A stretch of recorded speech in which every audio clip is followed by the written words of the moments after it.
Halo gengs, jumpa lagi di Pujungan.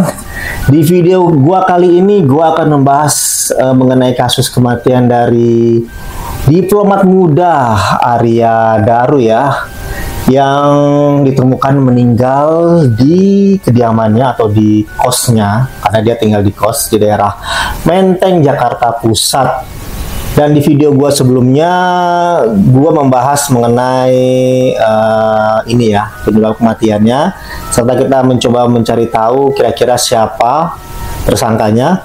Dan kali ini gua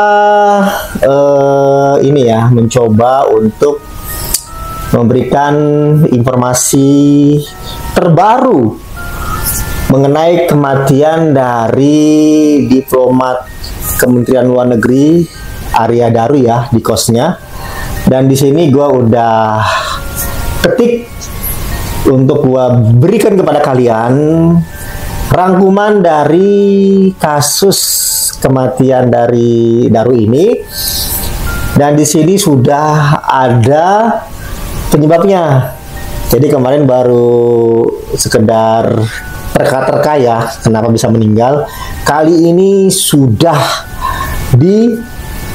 dibacakan oleh kepolisian penyebab dari kematian dari Daru ini ya, kenapa dia bisa meninggal. Oke, kita akan memulai pembahasannya. Seperti yang diketahui, pada tanggal 8 Juli tahun 2025 pada pukul 8:10 waktu Indonesia Barat telah ditemukan sosok mayat laki-laki di rumah kos atau di guest house di Godang Dia yang beralamatkan di Jalan Godang Dia Kecil nomor 22 Menteng, Jakarta Pusat.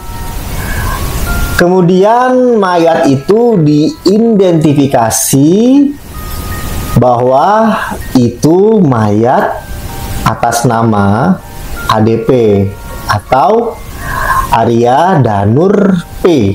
P-nya gue lupa. Apa gitu ya.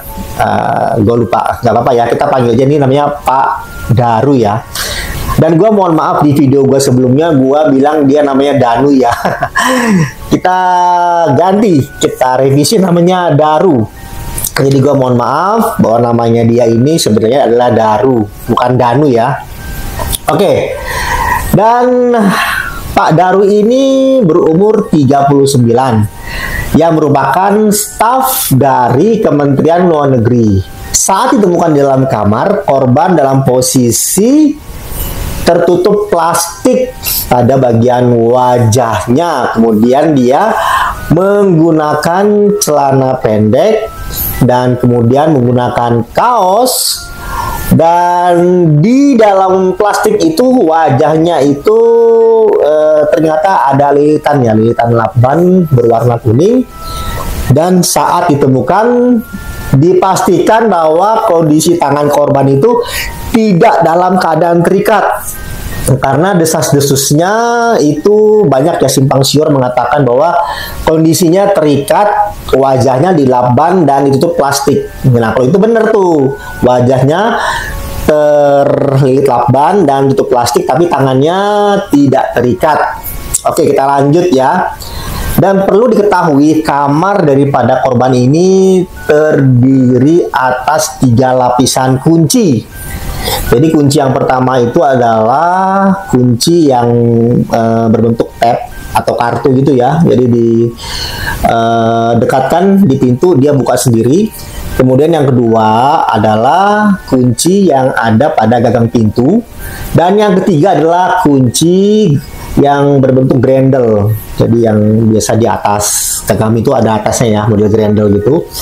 Nah, untuk yang nomor 3 ini, yang pintu grendel itu hanya bisa ditutup oleh orang yang berada di dalam kamar. Dan setelah diperiksa dari TKP ya, bahwa untuk orang masuk ke dalam kamarnya Pak Arya itu hanya bisa melewati akses pintu dan jendela. Karena di bagian dalam kamar itu, baik kanan, kiri maupun atas, itu tidak bisa dilewati oleh orang. kanan kirinya tembok dan atasnya plafon. Dan bagian plafon pun telah dicek, tidak ada tanda-tanda kalau plafonnya rusak, mungkin dicongkel atau dirobek, itu tidak ada.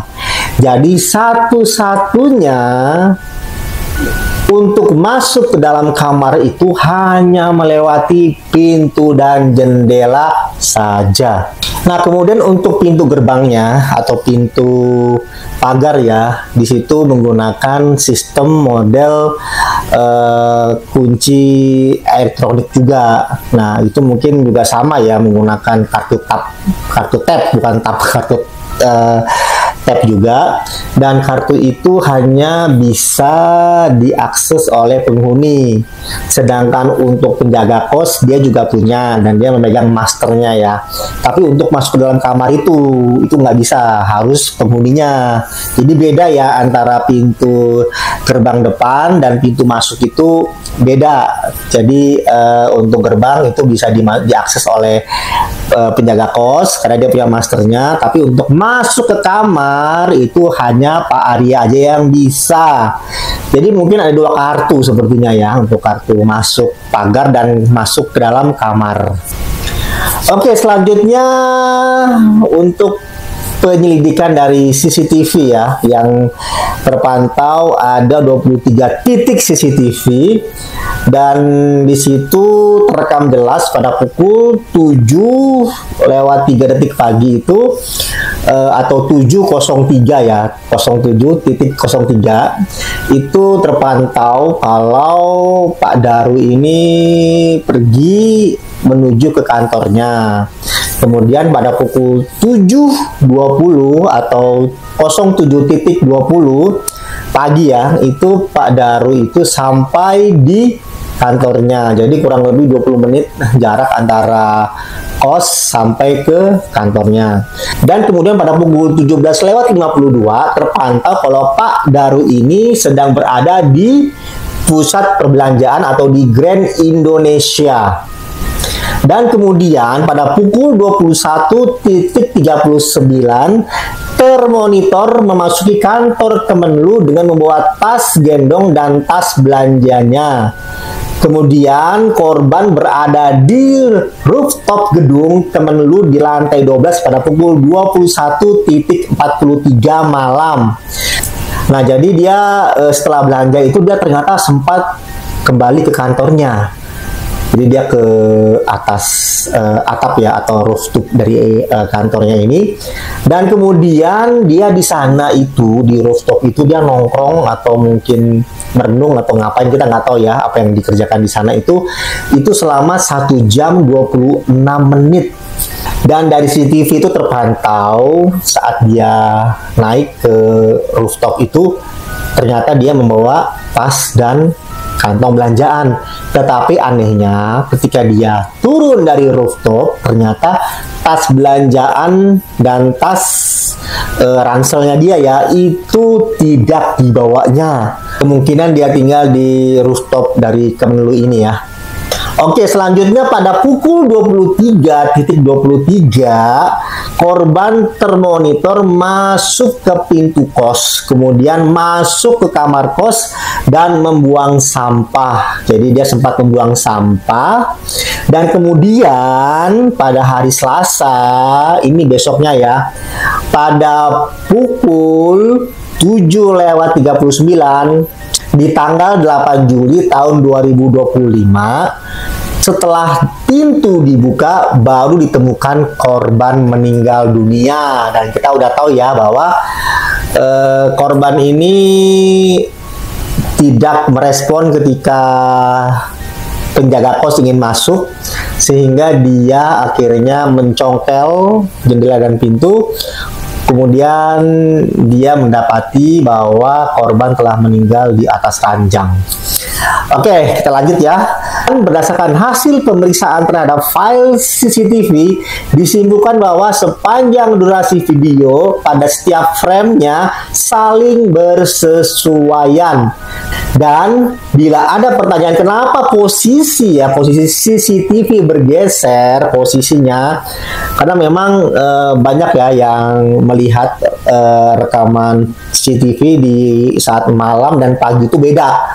Kalau malam itu posisi CCTV-nya itu mengarah ke agak jauh dari pintu dan jendela ya, tetapi pas pagi-pagi tiba-tiba CCTV-nya itu ada di depan pintunya Pak Daru ini nih, kamar Pak Daru ya, depan pintu jendela dan kamarnya Pak Daru. Jadi seakan-akan kayak digeser gitu ya. Dan itu pun ternyata itu sengaja dilakukan oleh penjaga kos atas nama Siswanto. Dia sengaja menggeser mesin CCTV-nya atas permintaan dari istri korban. Kemudian pemilik kos pun menyetujui dengan menggeser CCTV-nya ya, sehingga pas didobrak pintu dan jendela itu ada buktinya nih kalau tidak ada campur tangan dari penjaga kos bila terjadi apa-apa ya di dalam kamarnya Pak Daru ini, karena ada rekaman CCTV yang cukup menguatkan.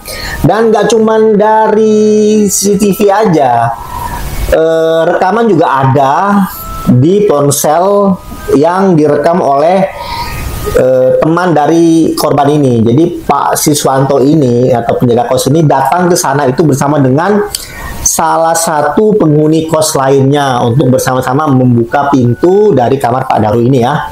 Oke, selanjutnya pemeriksaan secara digital forensik terhadap device, baik itu laptop, kemudian MacBook maupun Samsung Note atau Samsung Note di kamar korban. Ditemukan histori pencarian tentang beberapa penyakit yang dialami oleh korban. Selain itu ditemukan riwayat komunikasi dengan menggunakan akun yang intinya bahwa tidak ditemukan ancaman lewat dokumen elektronik berupa ancaman fisik maupun ancaman psikis, maupun ancaman terhadap korbannya, ancaman lainnya terhadap korbannya. Jadi tidak ada kayak mungkin dibuka di handphone itu ada nggak yang WA ngancam-ngancam dia, kemudian di laptop juga dilihat ada nggak kira-kira yang kirim-kirim email kali ya atau pesan itu yang mengancam. Itu tidak ada.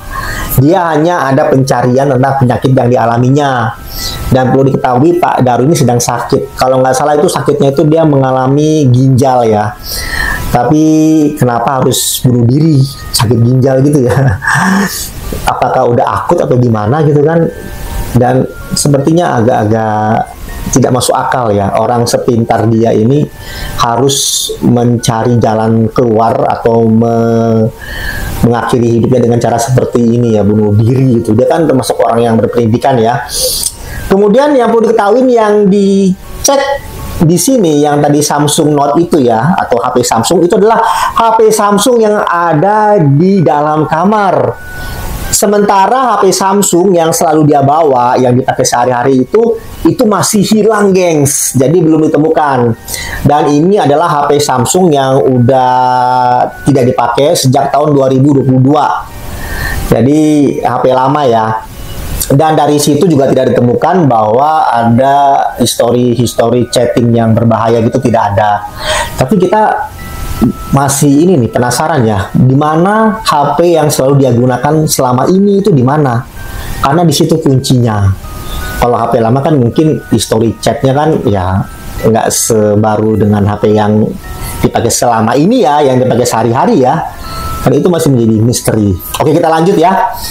Selanjutnya, berdasarkan pemeriksaan sidik jari yang dilakukan Bareskrim Polri terhadap bukti berupa lakban kuning merek Daimaru dan satu buah gelas kaca terhadap korban, bahwa lakban yang ditemukan pada jenazah adalah lakban yang dibeli bersama istrinya di salah satu toko di Yogyakarta yang dibeli sekitar bulan Juni di tahun 2022.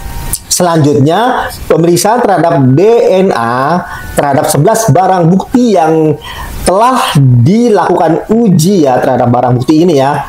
Yang ada tidak ditemukan adanya DNA dari orang lain.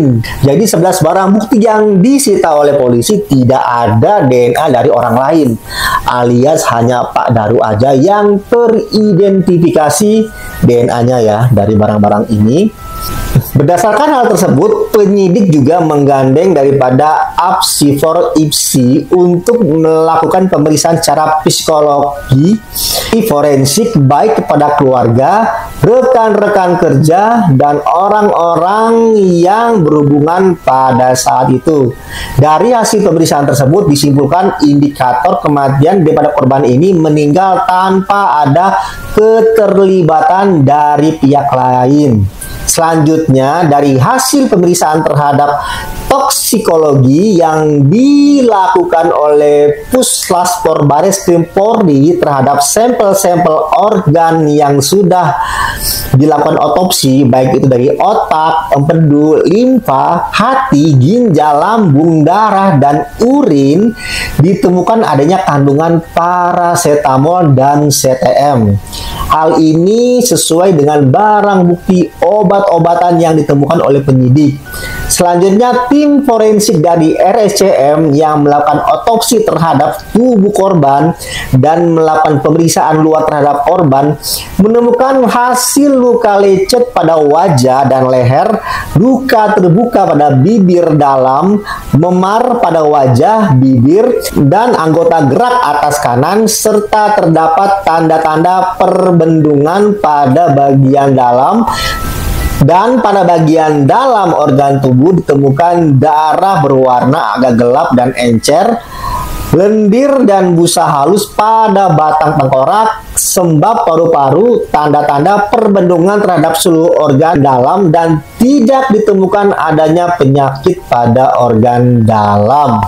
Pada pemeriksaan laboratorium toksikologi tidak ditemukan zat yang menyebabkan gangguan pertukaran oksigen, tidak ditemukan adanya penyakit atau zat yang menyebabkan pertukaran oksigen pada korban ataupun jaringan pada korban. Maka sebab kematian korban adalah akibat gangguan pertukaran oksigen pada saluran pernapasan atas yang disebabkan mati lemas, dan kesimpulan dari hasil penyidikan yang dilakukan belum ditemukan adanya peristiwa pidana.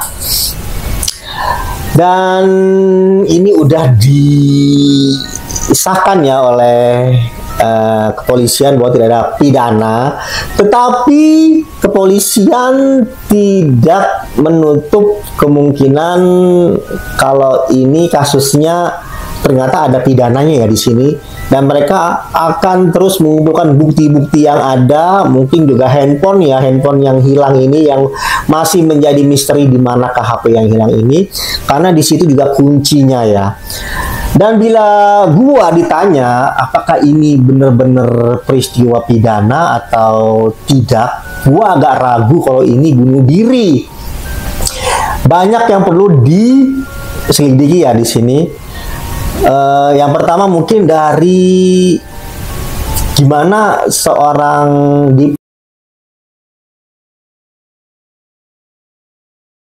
diploma muda ya, dengan dia memiliki prestasi yang baik dalam dunia pendidikan maupun pekerjaan, dan juga dia tidak punya musuh. Di sini pun tidak ditemukan kan adanya tanda-tanda pembulian atau ancaman dan lain sebagainya. Artinya orangnya baik-baik aja, tidak ada alasan dia untuk bunuh diri gitu ya.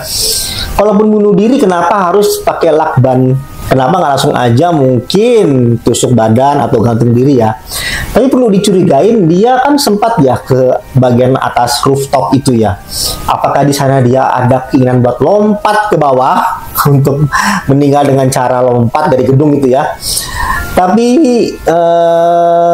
tidak bisa juga itu disimpulkan kalau dia mau lompat di sana. Mungkin dia di sana menerima ancaman di telepon, dan ada juga yang mengatakan kalau ini pelakunya ini seperti itu dia diarahkan gitu loh, kayak pembunuhnya ini kayak mengarahkan dia lewat telepon, lewat apa gitu. Buktinya HP-nya dia tiba-tiba hilang. Jangan-jangan karena dia agak kesel sama si pelaku ini ya, dia buang handphonenya kali ya. Mungkin selama dia angkat telepon atau dia balas WA itu, si pelaku ini menyerang dia atau mengintimidasi dia atau membuat dia stres atau gimana gitu ya, sehingga dia menutup komunikasi dengan cara membuang handphone tersebut. Dan juga perlu dicurigain istri korban gitu ya, kenapa kok dia menelepon berkali-kali, seakan-akan dia tahu apa yang terjadi pada suaminya ini. Nah itu nggak tahu ya kenapa bisa seperti itu ya. Dan pagi-paginya pun dia kayak mengambil inisiatif gitu untuk menggeser CCTV ya. Jadi seakan-akan kayak tahu nanti kalau kebuka ini pintu akan terjadi sesuatu yang sangat-sangat mengerikan. Dan ekspresi dari penjaga kos ketika membuka gitu kagetnya biasa aja gitu kan. Kemudian perlu juga diketahui kenapa yang membuka pintu ini harus penjaga kos. Kenapa tidak menghubungi pihak yang lebih berwenang ya, mungkin polisi gitu kan, atau siapapun lah ya yang kira-kira bisa bertanggung jawab penuh ya terhadap hal-hal seperti ini kalau memang terindikasi ada sesuatu di dalam kamar. Jadi bukannya mengambil tindakan langsung untuk membuka, nah itu yang berbahaya kan. Kita kan nggak tahu ada apa dalam situ kan. Mending kita telepon polisi atau orang-orang yang terkait lah untuk bisa membantu membuka pintu ini gitu kan. Tapi memang agak bingung juga ya, kenapa HP-nya bisa hilang ya. Atau mungkin dia berantem gitu sama istrinya, kesel gitu, jadi dibuang handphonenya supaya istrinya nggak bisa hubungin dia. Makanya istrinya hubunginya penjaga kos ya, karena HP-nya nggak bisa dihubungin ya, karena dibuang. Tapi nggak tahu istrinya tahu nggak HP-nya dibuang atau gimana. Nah itu masih menjadi misteri. Jadi perlu yang namanya ini nih, penyidikan lebih lanjut ya, karena para netizen Indonesia tidak terlalu percaya dengan kasus ini, bahwa ini adalah murni bunuh diri. Itu nggak percaya, tidak ada yang percaya penuh ya kalau ini adalah peristiwa bunuh diri yang tidak ada pidananya ya, jadi tidak terkait dengan orang lain, bukan pembunuhan lah ya. Nah kita akan pantau terus kasus ini dan mencari tahu apakah benar-benar ini bunuh diri ataukah sudah ditemukan juga nanti handphonenya yang hilang atau ada bukti-bukti lain. Kita akan itu lagi ya, bahas lagi ya di pembahasan video berikutnya. Jadi intinya di sini kesimpulannya bahwa sementara ini kasus bunuh diri, bukan kasus pidana ya. Dan kita akan terus pantau kasus ini. Oke, demikian video gue kali ini mengenai kasus pembunuhan dari diplomat muda Arya Daru. Kita akan berjumpa di video gue selanjutnya. Gue pamit dan salam pujongan. See you guys.